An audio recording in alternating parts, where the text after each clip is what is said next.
Hello everyone. आज हम पढ़ेंगे प्रथमः पाठः अध्याय 1 वंदे भारत मातरम। वंदे का अर्थ होता है मैं प्रणाम करता हूँ।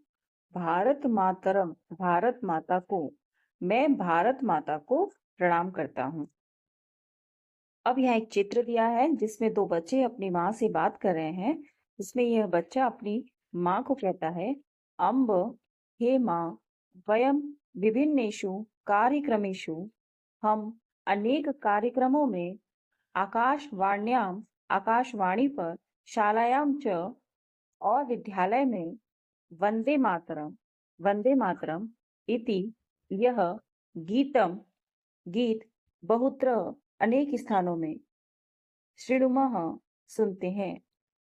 हे माँ, हम सब विभिन्न कार्यक्रमों में, आकाशवाणी पर और विद्यालय में वंदे मातरम यह गीत अनेक स्थानों पर सुनते हैं या बहुत बार सुनते हैं।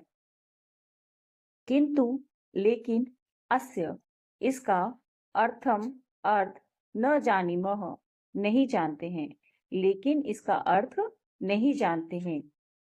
मातः हे माता, अस्य इसका कह क्या अर्थः अर्थ है। हे माँ, इसका क्या अर्थ है। तब यह बेटी अपनी माँ से कहती है, इदम गीत कह लिखितवान।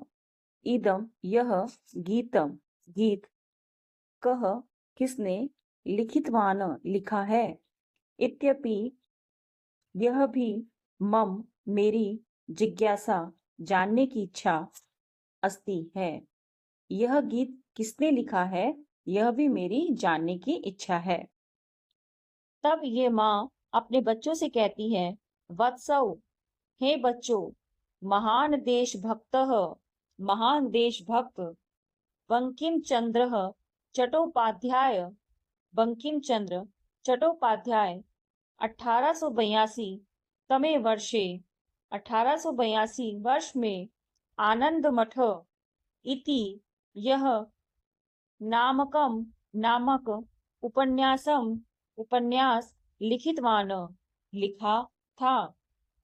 हे बच्चों, महान देशभक्त बंकिम चंद्र चट्टोपाध्याय ने सन 1882 में आनंद मठ नामक उपन्यास लिखा था। वंदे मातरम इति गीतम तस्मिन् एव उपन्यासे वर्तते। वंदे मातरम इति यह गीतम गीत, तस्मिन् एव, तस्मिन् का अर्थ होता है उस, और एव का अर्थ है ही, उसी, उपन्यास में, वर्तते है। वंदे मातरम यह गीत उसी उपन्यास में है। वंदे मातरम इतस्य अर्थ, वंदे मातरम इसका अर्थ, अस्ति है, यत ही, वंदे मातरम इसका अर्थ है कि, अहम मैं, मातुः माता को, वंदनम करोमि वंदना करता हूँ। तो जो माँ का अपने बच्चों के साथ संवाद चल रहा है उसको अर्थ हम एक बार फिर से देख लेते हैं।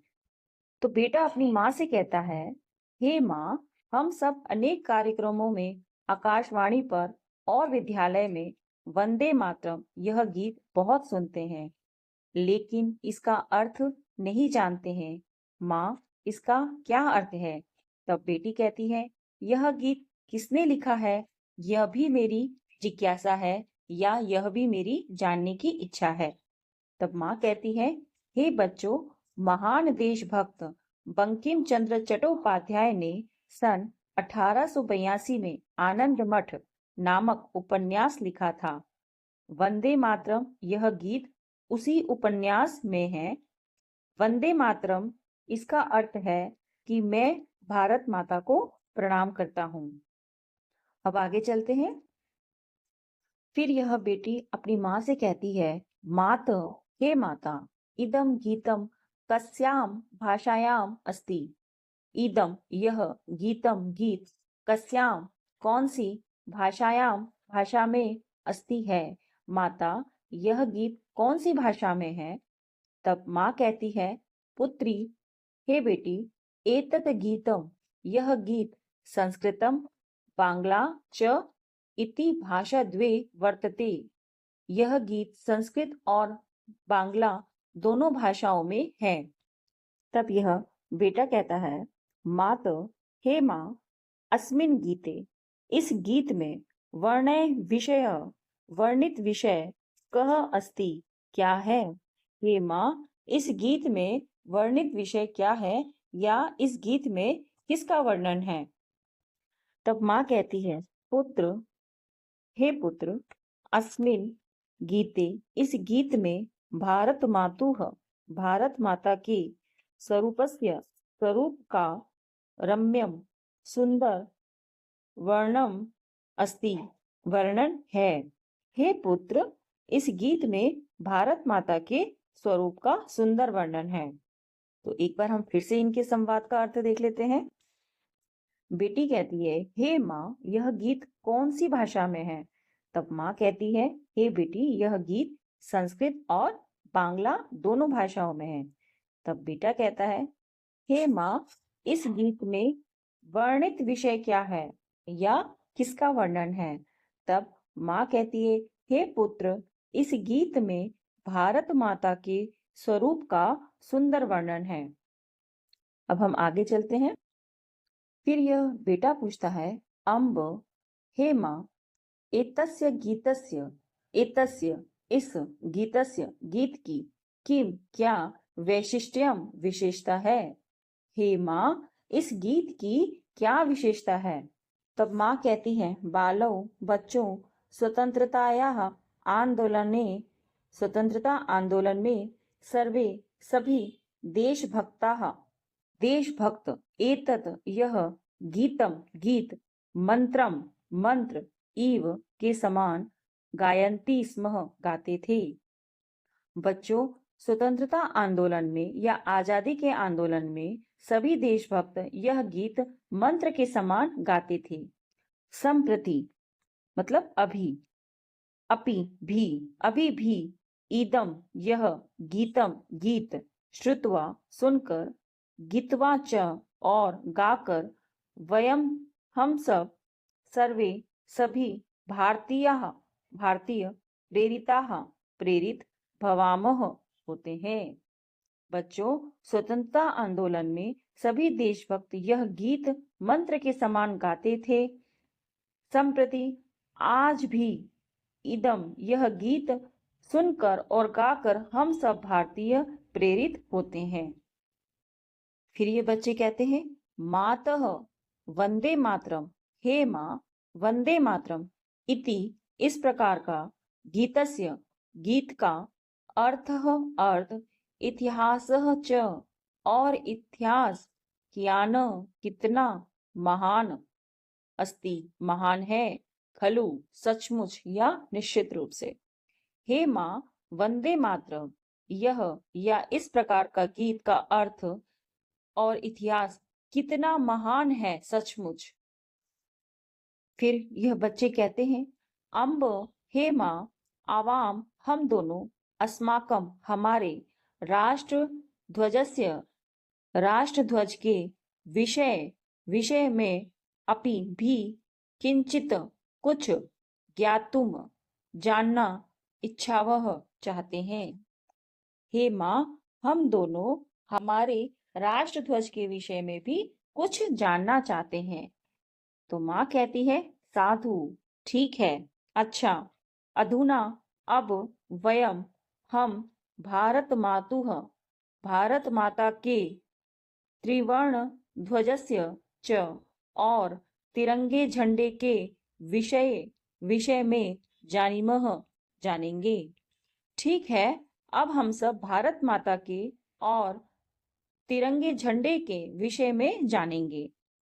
तो एक बार इन संवाद का हम फिर से अच्छे से अर्थ देख लेते हैं। बेटा कहता है, हे माँ, इस गीत की क्या विशेषता है। तब माँ कहती है, बच्चों, स्वतंत्रता आंदोलन में सभी देशभक्त इस गीत को मंत्र की तरह गाते थे। आज भी यह गीत सुनकर और गाकर हम भारतीय लोग प्रेरित होते हैं। तब बेटी कहती है, हे माँ, वंदे मातरम इस प्रकार के गीत का अर्थ और इतिहास निश्चित रूप से यह सचमुच कितना महान है। तो बेटा कहता है, हे माँ, हम दोनों हमारे राष्ट्रध्वज के विषय में भी कुछ जानना चाहते हैं। तो माँ कहती है, अच्छा ठीक है, अब हम भारत माता के और तिरंगे झंडे के विषय में या उनके बारे में जानेंगे। तो अब हम पाठ की शुरुआत करते हैं। एषा अस्माकं वत्सला भारत माता। एषा मतलब यह, अस्माकं हमारी, वत्सला अर्थात स्नेहमयी या प्रिय, भारत माता है। यह हमारी स्नेहमयी या प्रिय भारत माता है। अहो अस्माकं भारत मातुः महात्म्यम्। अहो एक अव्यय है जिसका प्रयोग खुशी, हर्ष, प्रशंसा को व्यक्त करने के लिए किया जाता है। तो यहाँ पर भारत माता की प्रशंसा करने के लिए प्रयोग हुआ है। तो यहाँ पे लिखा है, अस्माकं भारत मातुः महात्म्यम्। ओहो हमारी भारत माता की महिमा।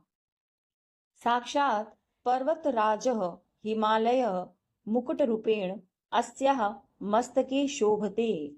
साक्षात स्वयं पर्वतराजः मतलब पर्वत के राजा, हिमालय, मुकुट रूपेण मुकुट के समान, अस्या इसके, मस्तके सिर पर, शोभते सुशोभित है।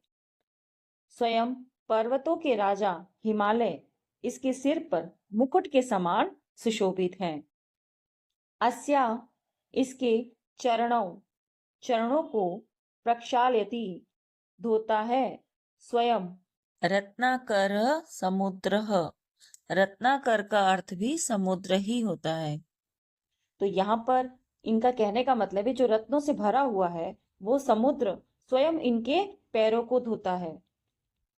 भारत भूमि पर महेंद्र, मलय, सहय, रेवतकः, विंध्यः, अरावलीः इत्यादयः श्रेष्ठा पर्वताः विराजन्ते। भारत भूमि पर महेंद्र, मलय, सहय, रेवतक, विंध्य, अरावली इत्यादि श्रेष्ठ पर्वत विराजमान है। अत्र एव यहाँ पर गंगा, यमुना, सरस्वती, सिंधुः, ब्रह्मपुत्रः, गंडकी, महानदी, नर्मदा, गोदावरी, कृष्णा, कावेरी इत्यादि पवित्र नदियां प्रवहंती बहती है। यहाँ पर गंगा, यमुना, सरस्वती, सिंधु, ब्रह्मपुत्र, गंडकी, महानदी, नर्मदा, गोदावरी, कृष्णा, कावेरी इत्यादि पवित्र नदियां बहती हैं। नदियां अपि भी अस्माकं हमारी मातरः माता के इवह समान है। नदियां भी हमारी माता के समान है। तो एक बार हम फिर से इसका अच्छे से अर्थ देख लेते हैं। यह हमारी प्रिय भारत माता है। ओहो हमारी भारत माता की महिमा। स्वयं पर्वतों के राजा हिमालय इसके सिर पर मुकुट के समान सुशोभित हैं। इसके चरणों को स्वयं रत्नों से भरा हुआ या रत्नों के खजाने समुद्र धोता है। भारत भूमि पर महेंद्र, मलय, सहय, रेवतक, विंध्य, अरावली आदि श्रेष्ठ पर्वत विराजमान हैं। यहाँ पर गंगा, यमुना, सरस्वती, सिंधु, ब्रह्मपुत्र, गंडकी, महानदी, नर्मदा, गोदावरी, कृष्णा, कावेरी आदि पवित्र नदियां बहती हैं। नदियां भी हमारी माता के समान हैं। अयोध्या, मथुरा, हरिद्वारम, काशी, कांची, अवंतिका मतलब उज्जैन, वैशाली, द्वारिका, पुरी, गया, प्रयागः, पाटलिपुत्रम अर्थात पटना, विजयनगरम, इंद्रप्रस्थम अर्थात दिल्ली, सोमनाथः, अमृतसरः इत्यादि मंगलानि शुभ तीर्थक्षेत्राणि तीर्थस्थल नगराणि च और नगर भारत भूमि में एव ही सुशोभन्ते सुशोभित हो रहे हैं।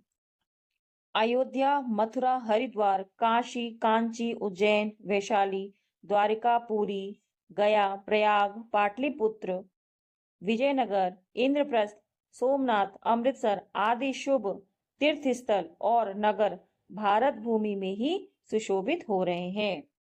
एतेषाम इन तीर्थ क्षेत्राणाम तीर्थ स्थलों की धूल को ललाटे माथे पर स्थापितम लगाने के लिए विविधेभ्य अनेकों प्रदेशों असंख्याः अनगिनत जनाः लोग आगच्छन्ति आते हैं। इन तीर्थ स्थलों की धूली को या धूल को माथे पर लगाने के लिए अनेक लोग अनगिनत लोग विभिन्न प्रदेशों से भारत मातु हस्ते विलसति त्रिवर्णयुतः राष्ट्रध्वजः।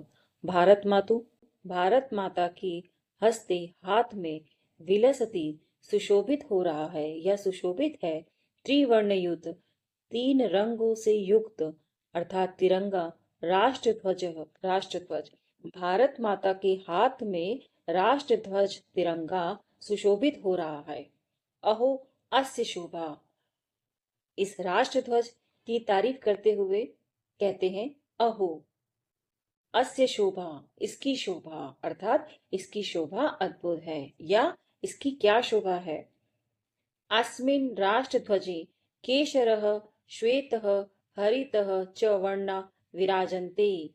अस्मिन् इस राष्ट्रध्वज में केशरः केसरिया, श्वेतः सफेद, हरितः हरा, च और वर्णाः रंग विराजन्ते विराजमान है। इस राष्ट्रध्वज में केसरिया, सफेद और हरा रंग विराजमान है। ध्वजस्य मध्ये सुंदरम नीलवर्णम चक्रमपि शोभते। ध्वज के मध्य में या बीच में सुंदर नीलवर्ण नीले रंग का चक्र भी शोभते सुशोभित है। ध्वज के मध्य में सुंदर नीले रंग का चक्र भी सुशोभित है। ध्वजे विराजमानाः वर्णाः चक्रम च विशिष्टम संदेशम प्रेक्षन्ति। ध्वज में विराजमान वर्णाः रंग चक्र च और विशिष्टम विशेष संदेश प्रेक्षन्ति देते हैं। ध्वज में विराजमान रंग और चक्र विशिष्ट संदेश देते हैं। त्रिवर्ण ध्वजस्य ऊर्ध्व भागे विराजते केशर वर्णः। 3 रंग ध्वज के ऊर्ध्व भागे ऊपरी भाग में विराजित केशर वर्ण केसर रंग। तिरंगे झंडे के ऊपरी भाग में केसरिया रंग विराजित है। एषः वर्ण त्याग परंपरायाः शौर्य परंपरायाः च सूचकः अस्ति। एषः यह वर्णः रंग त्याग परंपरायाः त्याग की परंपरा शौर्य परंपरायाः शौर्य की परंपरा च और सूचक अस्ति है। यह रंग त्याग की परंपरा और शौर्य की परंपरा का सूचक है। ये भारत मातु आजीवनम सेवां कृतवन्तः अर्थात जिन्होंने भारत माता की आजीवन सेवा कृतवन्तः की है। जिन्होंने भारत माता की आजीवन सेवा की है। देशस्य स्वतंत्रतां प्राप्तुं सहर्षं स्वप्राणान् अर्पितवन्तः च। देश की स्वतंत्रता प्राप्तुं पाने के लिए या प्राप्त करने के लिए सहर्ष स्वप्राणान अपने प्राणों को अर्पित किया है या न्यौछावर किया है। और देश की स्वतंत्रता प्राप्त करने के लिए सहर्ष अपने प्राणों को न्यौछावर किए हैं। तेषाम उन वीराणाम वीरों के बलिदान सूचयति सूचक है। एषः यह वर्णः रंग, यह रंग उन वीरों के बलिदानों का सूचक है। जयतु सैनिकः, सैनिक की जय हो। इति, इस प्रकार, वक्तुम, बोलने के लिए या कहने के लिए, अस्मान, हमें, प्रेरित करता है। ध्वज स्थितः, ध्वज में स्थित, अयम केशर वर्णः, यह केसरिया रंग। सैनिक की जय हो, ध्वज में स्थित यह केसरिया रंग हमें यह कहने के लिए प्रेरित करता है। कृषक बांधवा अस्माकं भारत भूमिं सर्वदा स्वेद बिंदुभिः सिंचन्ति। कृषक बांधवा, किसान भाई, अस्माकं, हमारी, भारत भूमि को, सर्वदा, हमेशा, अपने, स्वेद बिंदु भी, पसीने की बूंदों से, सिंचंती, सींचते हैं। किसान भाई हमारी भारत भूमि को हमेशा अपने पसीनों की बूंदों से सींचते हैं। एतेषां परिश्रमेण एव भारत भूमि हरितवर्णमयी समृद्धा सस्य श्यामला च संजाता। एतेषां, इनके, परिश्रमेण, परिश्रम से, एव, ही, भारत भूमि हरितवर्णमयी, हरी भरी, समृद्धा, समृद्ध, सस्य श्यामला, उपजों से हरी भरी, च, और, संजाता, विकसित हुई है, यह विकसित है। इनके परिश्रम से ही भारत भूमि हरी भरी, समृद्ध, उपजों से हरी भरी, विकसित है। भारत मातुः समृद्धे एषा आभा हरितवर्ण रूपेण अस्माकं राष्ट्रध्वजे विराजते। भारत माता की समृद्धि एषा, यह, आभा, चमक, हरित वर्ण रूपेण, हरे रंग के रूप में, अस्माकं, हमारे, राष्ट्र ध्वज में, विराजते, विराजित है। भारत माता की समृद्धि की यह चमक हरे रंग के रूप में हमारे राष्ट्र ध्वज पर विराजमान है। जयतु कृषकः, किसानों की जय हो। इति, इस प्रकार, वक्तुम, कहने के लिए, अस्मान, हमें, प्रेरयति, प्रेरित करते हैं। ध्वज स्थितः, ध्वज में स्थित, एषः, यह, हरित वर्णः, हरा रंग, अर्थात किसानों की जय हो, ध्वज में स्थित यह रंग हमें यह कहने के लिए प्रेरित करते हैं। अब हम आगे पढ़ते हैं। मध्ये स्थितः श्वेत वर्णः शांते सत्यस्य च द्योतकः अस्ति। मध्य स्थितः, बीच में स्थित, श्वेत वर्णः, सफेद रंग, शांते, शांति, सत्यस्य, सत्य का, च, और, द्योतकः, प्रतीक, अस्ति, है। बीच में स्थित सफेद रंग शांति और सत्य का प्रतीक है। अणुशास्त्रे, संगणक शास्त्रे, चिकित्सा शास्त्रे, अंतरिक्ष शास्त्रे, आयुध शास्त्रे इत्यादिषु विज्ञानस्य विभिन्नेषु क्षेत्रेषु भारतीय वैज्ञानिके महत् यशः प्राप्तम् अस्ति। अणुशास्त्रे अर्थात परमाणु विज्ञान, संगणक शास्त्रे अर्थात कंप्यूटर, चिकित्सा शास्त्रे, अंतरिक्ष शास्त्रे, अंतरिक्ष विज्ञान, आयुध शास्त्रे अर्थात शस्त्र विज्ञान, इत्यादि विज्ञानस्य, विज्ञान की, विभिन्नेषु क्षेत्रेषु, विभिन्न क्षेत्रों में, भारतीय वैज्ञानिकों ने महत यशः, प्रसिद्धि, प्राप्त अस्ति, की है। अर्थात परमाणु शास्त्र में, कंप्यूटर में, चिकित्सा शास्त्र में, अंतरिक्ष शास्त्र में अर्थात अंतरिक्ष विज्ञान में, शास्त्र विज्ञान में इत्यादि वैज्ञानिक के विभिन्न क्षेत्रों में भारतीय वैज्ञानिकों ने प्रसिद्धि प्राप्त की है या महान यश प्राप्त किया है। वैज्ञानिकानां तत् धवलं यशः धवलवर्णरूपेण राष्ट्रध्वजस्य मध्ये विलसति।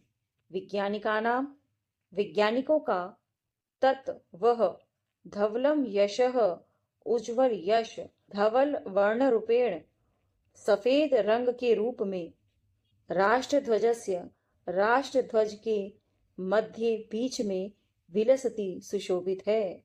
वैज्ञानिकों का वह उज्ज्वल यश सफेद रंग के रूप में राष्ट्रध्वज के बीच में सुशोभित है। भारतीय विज्ञानम शांतिम प्रगतिम सुरक्षाम च परिपोषति। भारतीय विज्ञान शांति प्रगति और सुरक्षा को परिपोषित करता है या बढ़ावा देता है। जयतु वैज्ञानिकः, वैज्ञानिकों की जय हो। इति, इस प्रकार वक्तुम, कहने के लिए, अस्मान, हमें, प्रेरयति, प्रेरित करता है, ध्वज मध्यस्थ, ध्वज के बीच में, अयम, यह, धवल वर्ण, सफेद रंग, अर्थात वैज्ञानिकों की जय हो, ध्वज में स्थित यह सफेद रंग हमें यह कहने के लिए प्रेरित करता है। अब हम आगे पढ़ते हैं। ध्वजे विराजमानस्य घन नीलवर्णस्य चक्रस्य नाम धर्मचक्रम इति। ध्वजे, ध्वज में, विराजमानस्य, विराजमान या स्थित, घन नीलवर्णस्य गहरे नीले रंग का, चक्रस्य, चक्र का, नाम धर्मचक्रम इति, धर्मचक्र है। ध्वज में स्थित नीले रंग के चक्र का नाम धर्मचक्र है। अस्मिन् चक्रे चतुर्विंशतिः अरः सन्ति। अस्मिन्, इस चक्र में, चतुर्विंशतिः 24 अरः तीलियां सन्ति है। इस चक्र में 24 तीलियां है। एतत् चक्रम, यह चक्र, चलनीयम कर्तव्य पथे वे, चलनीयम, चलते रहो, कर्तव्य पथे वे, अपने कर्तव्य पथ पर, न विरम, कभी नहीं रुको, सततम चलः, हमेशा निरंतर चलते रहो, इति भावम, यह भाव, बोध्यति, बोध कराता है या सिखाता है। यह चक्र, हमेशा अपने कर्तव्य पथ पर चलते रहो, कभी मत रुको, निरंतर चलते रहो, यह भाव बोध कराता है। सूर्यः विरामम विना नित्यम संचरति। सूरज विरामम, बिना रुके, नित्यम, हमेशा, संचरति, चलता रहता है। सूरज बिना रुके चलता रहता है। नदी कष्टानि सहमाना अपि ध्येयम प्रतिनित्यम प्रवहति। नदी कष्टानि सहमाना, कष्टों को सहकर, अपि भी, ध्येयम प्रति, लक्ष्य के ओर, नित्यम, हमेशा, प्रवहति, बहती है। नदी भी सभी कष्टों को सहन करके भी अपने लक्ष्य की तरफ बहती है। इदम चक्रम, यह चक्र, जीवने श्रांति, जीवन में थकान, आलस्यस्य, आलस का, प्रमादस्य, प्रमाद का, च, और, स्थानम, स्थान, न, नहीं, भवतु, होना चाहिए, इति, इस प्रकार, संदेशम, संदेश, प्रेक्षति, देता है। यह चक्र जीवन में थकान का, आलस का और प्रमाद का स्थान नहीं होना चाहिए, इस प्रकार संदेश देता है। तो एक बार इसका अर्थ देख लेते हैं। ध्वज में स्थित नीले रंग के चक्र का, अर्थात गहरे नीले रंग के चक्र का नाम धर्म चक्र है। इस चक्र में 24 तीलियां है। यह चक्र हमें यह सिखाता है कि हमें सदा कर्तव्य पथ पर चलते रहना चाहिए, कभी नहीं रुकना चाहिए, निरंतर गतिशील रहना चाहिए। सूर्य बिना रुके चलता रहता है, वैसे ही नदियां कष्ट सहकर भी लक्ष्य की ओर निरंतर बहती है। यह चक्र हमें बताता है कि जीवन में आलस्य, सुस्ती या थकान या प्रमाद के लिए कोई स्थान नहीं होना चाहिए। इस प्रकार संदेश प्रक्षति देता है। तो अब हम आगे पढ़ते हैं। वयम सर्वे अपि धन्याः यत् अस्यां पवित्र भूम्यां जन्म प्राप्तवन्तः वयं हम सब सर्वे अपि सभी भी धन्याः धन्य हैं सौभाग्यशाली हैं यत् कि अस्याम इसके पवित्र भूमि पर जन्म प्राप्तवन्तः जन्म प्राप्त किया है। हम सभी भी धन्य हैं कि इसके पवित्र भूमि पर जन्म प्राप्त किया है। वयं पवित्रायाः भारत मातुः नित्यं वंदनम कुर्मः। वयं हम सब पवित्रायाः पवित्र अर्थात पावन भारत मातुः भारत माता की नित्यम रोज वंदनम कुर्मः हमेशा वंदना करते हैं या नमन करते हैं। हम सब पवित्र पावन भारत माता की नित्य वंदना करते हैं या नमन करते हैं। अस्याह इसके गौरववर्धनार्थम गौरव को बढ़ाने के लिए च और प्रयत्न कुर्मः करते हैं और इसके गौरव को बढ़ाने के लिए प्रयत्न करते हैं। आगच्छन्तु आइए मिलित्वा मिलकर सर्वे गायमः सभी गाते हैं। आइए मिलकर सभी गाते हैं। तो यहाँ पर 4 पंक्तियां दी हैं, इसे हम पढ़ते हैं। वयम बालका भारत भक्ता, हम सब बालक भारत भक्त हैं। वयम बालिका भारत भक्ता, हम सब बालिकाएं भारत भक्त हैं। वयम ही सर्वे भारत भक्ता, वयम हम सब ही सभी भारत भक्त हैं। पृथ्वी स्वर्गम जेतुम शक्ताः, पृथ्वी और स्वर्ग को जीतने में समर्थ हैं। अर्थात हम सब भारत भक्त हैं जो पृथ्वी और स्वर्ग को जीतने में समर्थ हैं। तो ये था हमारा प्रथम अध्याय, अध्याय 1 वंदे भारत मातरम। मैं भारत माता को प्रणाम करता हूँ। अब इसके नेक्स्ट वीडियो में इनके अभ्यास कार्य को करेंगे। अगर आपको ये वीडियो पसंद आया हो तो प्लीज़ लाइक करें, चैनल को सब्सक्राइब करें। Okay, thank you, bye.